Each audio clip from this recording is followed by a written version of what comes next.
Yeah, I think the technology is still on the spectrum, considered by some to be relatively early stage, and so there's still some groundwork to be done to, I think, demonstrate more broadly to pharma and industry that this technology actually has legs. And so I think that partnerships may be extremely helpful to kind of look under the hood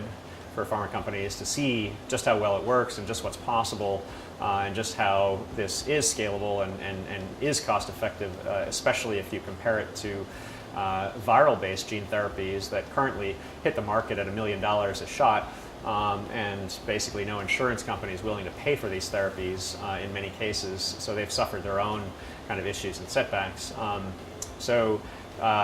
Yeah, I think that a partnership, again, would offer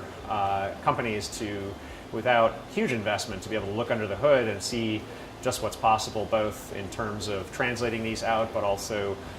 conceiving of new formulations for their own indications that would then benefit them through their own IP development and future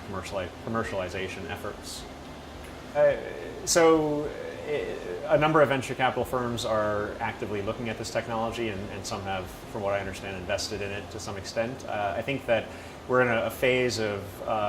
the startup community looking at this technology from multiple angles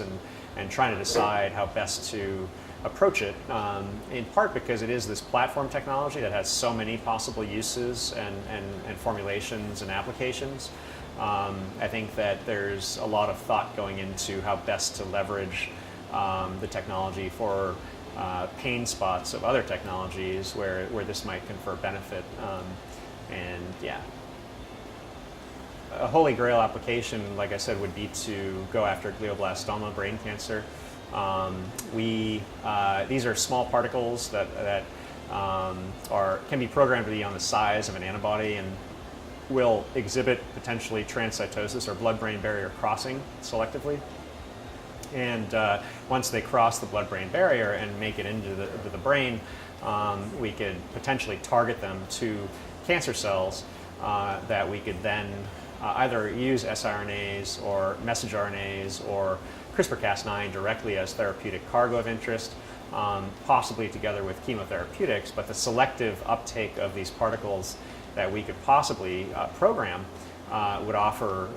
a direct and immediate impact on a devastating disease that really has no good therapies for it out there, especially in the later stages. Very cool. So is that, are you in the animal phase or the cell phase, or where's that's all work in rodents currently. So we're working together with this, like I said, the Stanley Center, but also Ann Carpenter's group, where we're using this technology to try to understand what we can learn from seeing so many different proteins within the same sample, where previously one was limited to just see basically 3 or 4 proteins at a time. Now we see over a dozen, and we're trying to reconstruct the sort of circuits and signaling complexes that are present within synapses within the brain or brain tissue, to try to understand what we can say about the genetic abnormalities and how they affect the connectivity and synapses within the brain. And together with that, which is focused on understanding the brain in schizophrenic or autistic patients models, that would be another delivery technology where currently people are trying to deliver CRISPR-Cas9 using viral particles or viruses like adeno-associated virus, AAV. And an alternative would be to use our structured DNA nanoparticles to deliver the CRISPR-Cas9 ribonucleoprotein complex itself for eventual treatment also of genetic diseases such as autism and schizophrenia. Yeah, I'd say that maybe one point to add is that the pace of progress and development in nanotechnology has sped up dramatically over the past decade or two. So some of the first nanotechnologies that were developed or established in the early 80s for therapeutics, for example, such as Doxil,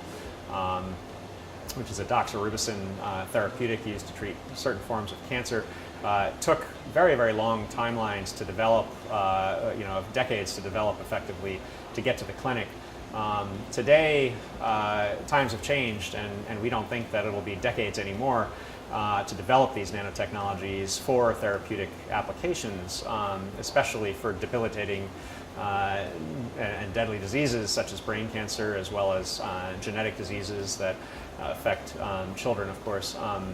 And so we think that the potential is very high for this new class of nanotechnology using DNA and RNA as a substrate, basically a natural material as a substrate for delivering these therapeutic payloads. And we think that it'll be only a matter of years, that significant progress will be made and impact will be had. And so I think the time is ripe to invest in these technologies.